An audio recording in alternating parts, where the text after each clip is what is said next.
Merci de nous rejoindre sur la RTS. Dans l'actualité de ce mercredi 25 avril, l'affaire Béthio Thioune, deuxième jour de garde à vue pour le guide de Thiantacoune. Notre correspondant à Thiès sera en ligne pour nous faire le point.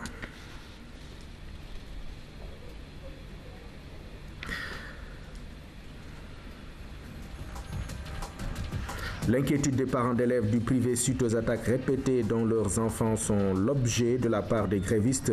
Ils réclament plus de sécurité. Et puis, journée mondiale de lutte contre le paludisme, la contribution des écoliers est magnifiée chez nous, tandis qu'au Nigeria, l'événement est célébré sur fond de scandale.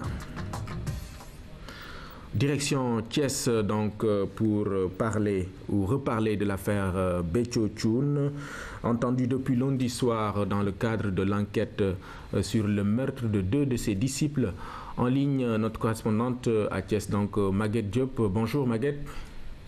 Omar Ning, c'est le calme plat donc à Thiès. Mais un calme qui est précaire aujourd'hui dans la capitale du Rail, contrairement à la journée d'hier où, par ailleurs, il y avait des échauffourées entre Thiantacoune et forces de l'ordre. La police avait réussi à repousser les manifestations jusqu'à l'entrée de la ville à hauteur de Thiès-Nord. Mais aujourd'hui, les populations vont tranquillement à leurs occupations, mais il faut le dire, le climat reste tendu, la tension est vive, les forces de l'ordre sont visibles un peu partout dans la ville. Elles ont même érigé un périmètre de sécurité tout au long du tribunal régional. Difficile donc de circuler aux alentours. Même les quelques boutiques, les vendeurs ou autres marchands ambulants verront leur marge de manœuvre baisser au cours de cette journée. La station d'essence sise en face du tribunal régional aussi paye les frais de cette situation. Les véhicules arrivent au compte-gouttes pour s'approvisionner. Mais point de Thiantacoune ou point d'autres disciples du chef Béthio. À part la presse qui est fortement représentée, qui doit montrer patte blanche avant d'accéder aux locaux, on ne voit personne, donc l'ambiance, contrairement donc à l'ambiance des... D'hier. Maguette. Il faut le rappeler. Maguette. Oui. Qu'est-ce qu'on peut retenir maintenant à propos de l'enquête? On sait que on sera à la fin de cette journée à 48 heures. Concernant donc la garde à vue, est-ce que vous avez des informations sur la procédure? Voilà, donc la garde à vue suit son cours, vous savez c'est donc 48 heures et Cheikh Béthio est là depuis donc 24 heures. Normalement la garde à vue doit arriver à expiration vers 18 heures aujourd'hui ou 19 heures au plus tard, mais pour le moment au niveau du tribunal régional on nous apprend que le dossier n'est pas encore arrivé et il faut que Cheikh Béthio Thioune donc soit conduit aujourd'hui auprès du procureur de la République, auprès du tribunal régional de Thiès. Donc on l'attend d'une minute à l'autre. Donc ça pourrait être dans quelques minutes ou au courant donc, de la journée. En tout cas, avant la fin de la journée, Cheikh Béthio Thioune et ses condisciples donc seront conduits auprès du procureur. Mais pour le moment, ce qu'on peut retenir, c'est qu'on attend et il n'y a pas une information de taille qui est sortie qu'on peut retenir. Mais c'est le calme et nous sommes en train de faire le pied de grue à côté du tribunal régional. Donc, et certainement, on en fera davantage avant la fin de la journée, surtout pour ce qui concerne l'évolution de cette affaire. Mais ce qu'on peut retenir, c'est que Cheikh Béthio est toujours au niveau de la gendarmerie où il est gardé à vue avec 10 de ses disciples. Donc, d'une minute à l'autre, peut-être, il sera face au procureur de la République, Omar Ning. Merci beaucoup, Maguette Diop. Notez donc que, sauf prolongation, la garde à vue prend fin aujourd'hui même, ce mercredi. Merci. D'autres informations prochainement avec vous. Dans le reste de l'actualité, la campagne de sensibilisation sur les changements climatiques, c'est une initiative du ministère de l'Écologie et de la Protection de la Nature qui a organisé un séminaire dans ce sens. La cible, ce sont les élèves et pour atteindre cet objectif, les professeurs d'histoire et de géographie sont mis à contribution pour servir de relais. Explication Kaltoum Gueye. Actuellement, la vulnérabilité de nos pays sur le plan environnemental est très alarmante. La conscientisation de la population s'avère nécessaire. C'est pourquoi toutes les couches socio-professionnelles sont interpellées. Le ministère trouve qu'il était normal de renforcer les capacités d'acteurs, parce qu'en fait, ce qu'il faut dire, c'est que ce sont des acteurs. Et quels acteurs? Ce sont des éducateurs. Ils sont aujourd'hui une cinquantaine, mais je suis persuadé que si leurs capacités sont bien renforcées sur la question, demain, ce sont des centaines d'élèves qui en sauront davantage. Servant de relais dans les lycées, les professeurs d'histoire et de géographie pourront impliquer les élèves dans la lutte contre les changements climatiques. Dans nos programmes déjà, quand vous regardez dans les libellés des programmes qui ont été établis concernant les différentes classes, on touche de manière parcellaire au changement climatique. Il y a des sujets effectivement qui sont relatifs au changement climatique. De sorte que, de manière générale, lorsque nous enseignons, nous abordons ce sujet qui est un sujet qui est éminemment important. De surcroît, c'est un sujet qui est d'actualité, puisque aujourd'hui on se rend compte que effectivement les gens vivent avec ces changements climatiques.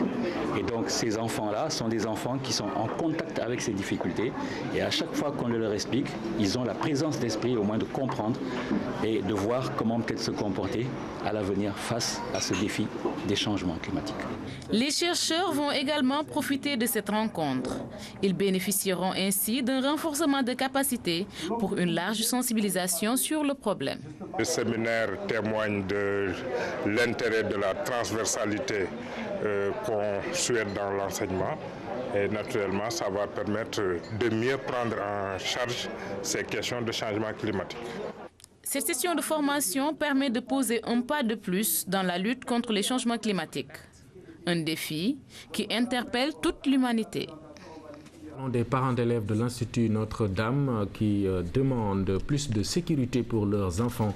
C'est suite aux manifestations d'élèves du public jeudi dernier, lesquelles manifestations ont fait 5 bus saccagés et 4 élèves blessés grièvement. Mariam Ly, du bureau de l'association des parents d'élèves de l'Institut, s'en explique au micro de Philomène Constance Diagne. Il y a eu des groupes d'écoliers, on ne sait pas trop de quelle école.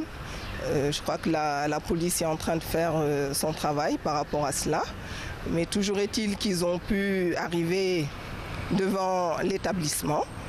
Et étant donné que les sœurs avaient quand même eu l'information et elles s'étaient un peu barricadées, donc ils s'en sont pris au bus qui était stationné devant l'institution. Donc ils ont procédé à vraiment un saccage. Donc toutes les vitres ont vraiment été saccagées avec des marteaux, des bâtons. Et ils ont aussi balancé des pierres au niveau du premier étage. Et cela a occasionné des blessures d'au moins 4 élèves. Nous venions condamner avec la plus ferme énergie ces actes de saccage, d'une part. D'autre part aussi, nous voulions interpeller un peu les autorités. Parce que c'est vrai que les forces de l'ordre y étaient, mais à un niveau, je crois qu'à un moment plutôt, je crois qu'ils ont dû un peu s'éloigner, étant donné que les enfants ont pu opérer tout ce saccage. Donc c'était par rapport à cela que nous voulions avoir une plus grande sécurité pour nos enfants et aussi réclamer la tenue à date échue des examens, parce que nos enfants ont suivi normalement leurs cours depuis octobre. Les talibés de la banlieue dakaroise ont marché pour réclamer une meilleure prise en charge des écoles coraniques. Manifestation organisée à l'occasion de la journée nationale qui leur est dédiée. Voici le reportage de Seynabou Diokhane. D'abord cette séance d'échauffement. Ensuite, les enfants talibés sollicitent des prières de leur maître avant de prendre la route pour près de 2 km de marche entre Sikap et Fass Mbao.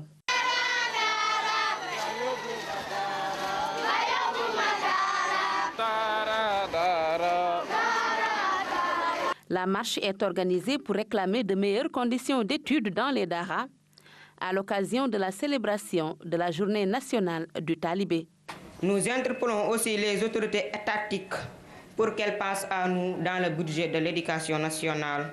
Et nous lançons aussi un appel aux personnes intentionnées d'arrêter de traiter les maîtres coraniques de pédophiles. C'est une façon aussi de sensibiliser les gouvernants, de leur montrer que les enfants sont fatigués, les enfants n'ont pas d'appui, les enfants n'ont pas de soutien, et c'est des enfants qui doivent avoir des soutiens au même titre que les enfants qui sont dans les écoles. À travers cette manifestation, un pas supplémentaire est franchi dans le processus de modernisation des écoles coraniques, une initiative de l'État du Sénégal appuyée par plan international.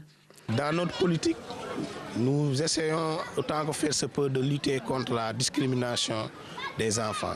Donc c'est la raison pour laquelle nous utilisons cette journée pour rappeler à tous et à l'État en particulier et aux collectivités locales donc leur responsabilité et leur devoir en tant que premier obligataire de l'éducation au niveau national, donc pour améliorer les conditions des talibés. Le cortège des talibés a eu pour point de chute le centre polyvalent de Fass Mbao.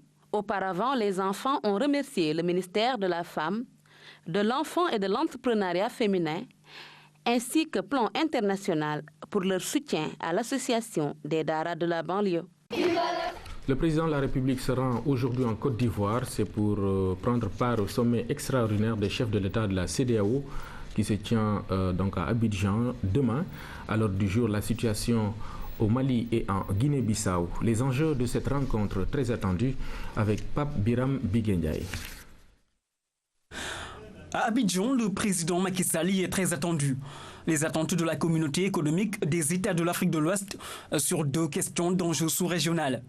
Situation critique du Mali et de la Guinée-Bissau, 2 pays voisins en crise, au menu d'un sommet extraordinaire des chefs d'État de la CEDEAO. Le président en exercice, Alassane Ouattara, a réitéré l'apport du chef de l'État Macky Sall dans la résolution de ces crises qui secouent la sous-région. Le président de la République avait déjà lancé un signal fort de son attachement à la stabilité politique sous-régionale en accordant à la Gambie sa première visite officielle à l'étranger. C'est dans l'esprit d'aboutir à un véritable craton diplomatique, l'image en géologie qui renvoie à une parfaite assise et une stabilité pérenne. Un concept cher au président de la République et qui résume sa philosophie d'une diplomatie utile et payante. Et puis en prenant part à ce sommet, le chef de l'État compte apporter sa pierre à l'édifice, permettre au Mali d'assurer une transition tranquille. Par ailleurs, le médiateur Blaise Compaoré pourra y trouver les garanties nécessaires pour une bonne médiation dont la poursuite des actions déjà entamées et au bout, l'organisation d'élections libres, démocratiques et transparentes. Concernant la Guinée-Bissau, le retour à l'ordre constitutionnel demeure la priorité numéro 1 de la CEDEAO. À ce sujet, les recommandations du président Macky Sall sont très attendues. Pabiram, le président Macky Sall, qui doit d'ailleurs prendre l'avion avec son homologue capverdien, le président Jorge Carlos Fonseca, est d'ailleurs arrivé à Dakar ce matin. Les écoliers se mobilisent contre le paludisme.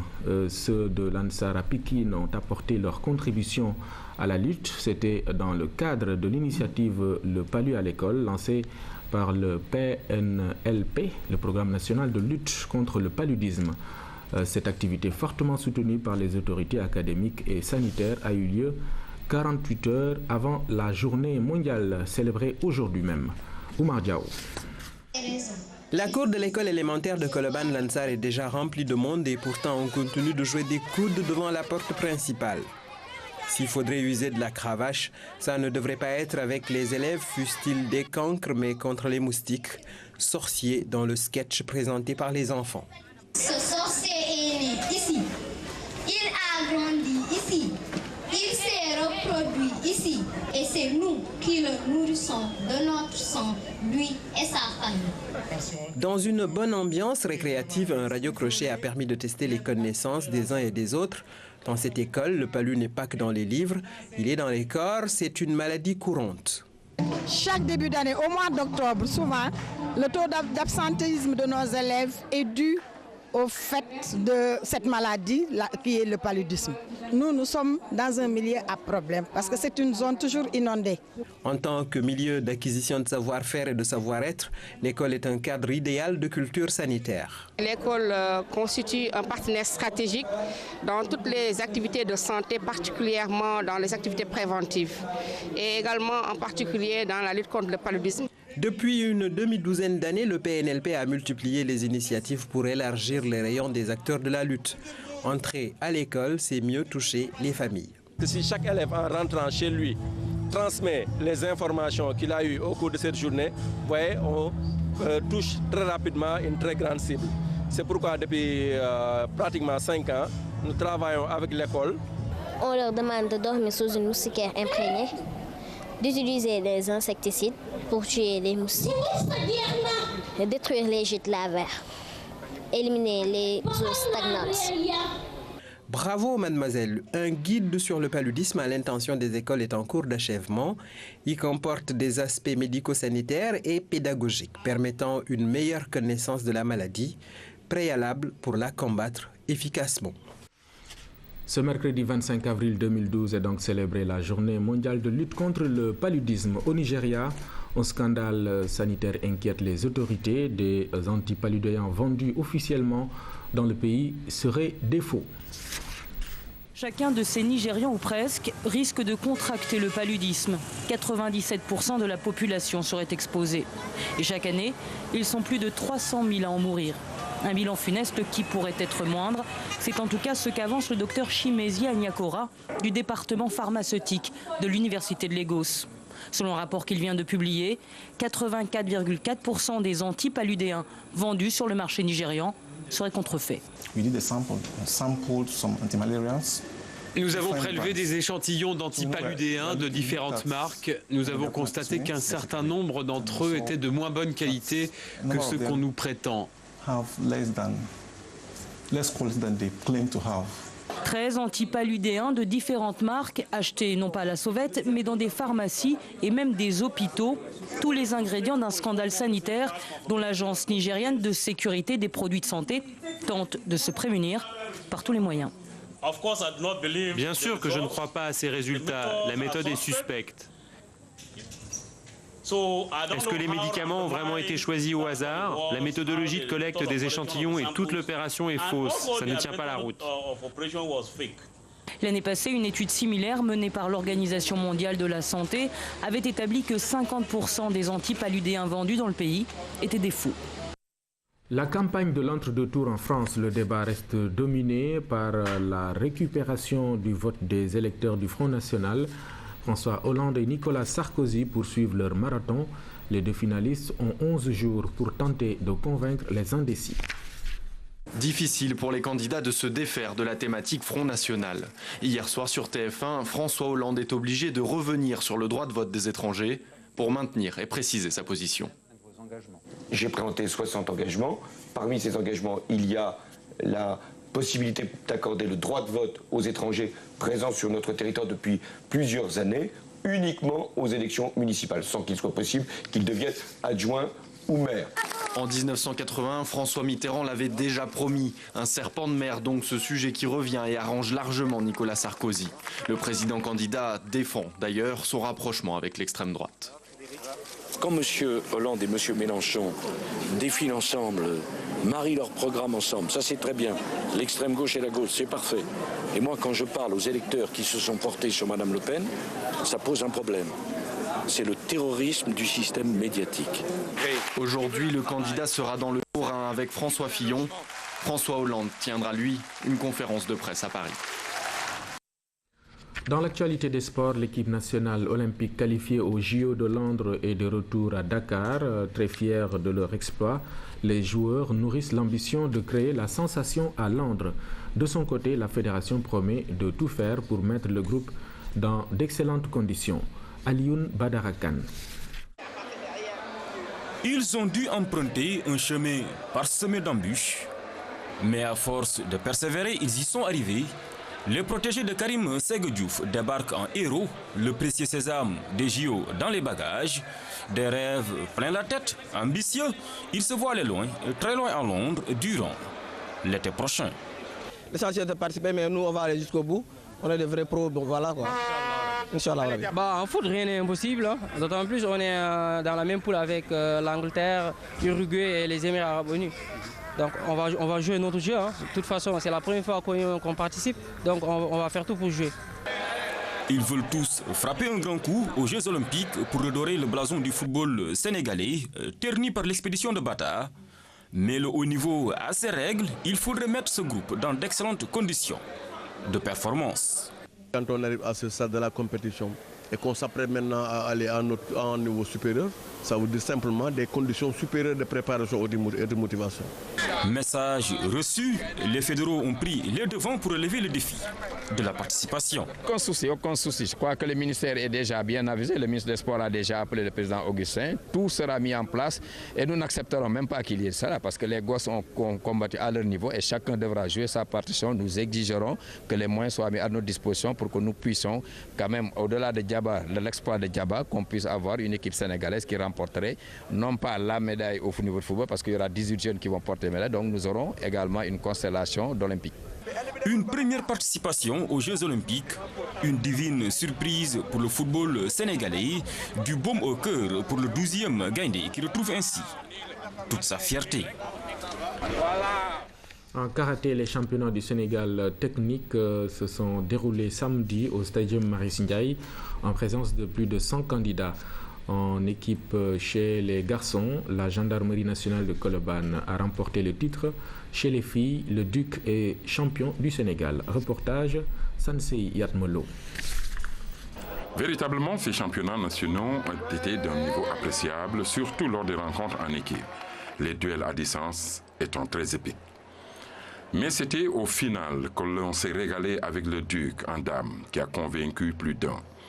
Même si cette équipe a encore une large marge de progression. Chez les garçons, la finale entre le Duc et la gendarmerie avait suscité beaucoup de commentaires, tellement les deux équipes étaient au sommet de leur art. Seulement, la victoire est allée au protégé de Sensei Ibrahim Gueye, la gendarmerie. Le Duc ayant perdu pour avoir dépassé de 13 secondes le temps requis de 7 minutes pour l'exécution d'un bunkai présenté. Ce qui fut désolant dans le camp de Tarek Djebalen et de ses coéquipiers. En individuel, il faudra tirer le chapeau à Marianne Ndiaye de Niaritali, qui a tout simplement compris que pour être bon en comité combat, il faut nécessairement passer par les katas, techniques d'ensemble codifiées. En senior dame, elle a battu en finale Djewo Wan du centre sauvegarde de Guédiawaye, qui était venu cette année avec de solides arguments. En senior garçon, Amadou Diallo de la gendarmerie a été surpris par son coéquipier, Pape Ousseynou Ndiaye, lors d'une finale agréable. On a bien travaillé au dojo. On a été bien préparé, surtout par notre sensei, que nous salue de passage, Ibrahim Gueye. Le travail avec mon frangin Amadou, c'est lui qui m'a préparé d'ailleurs. On a dû bosser très dur. Chez les tout-petits, les cadets, Mamadou Lamine Fall de Sor Saint-Louis a été au-dessus de la mêlée. De la technique à l'état pur, ces jeunes espoirs du karaté sénégalais en avaient. Il a surclassé Khadim Ngom, fils de son entraîneur et sensei Mamour Ngom de Niaritali. Sur la lancée vers les médailles, Niaritali a été à l'applaudimètre avec Khadiso devant Fatou Sène, même club. Que dire de l'homonyme de notre sensei Zapata, Alioune Badara Diop, qui a dominé tous ses adversaires en remportant la médaille des juniors devant Pakma Tarka de Ndiambour de Louga.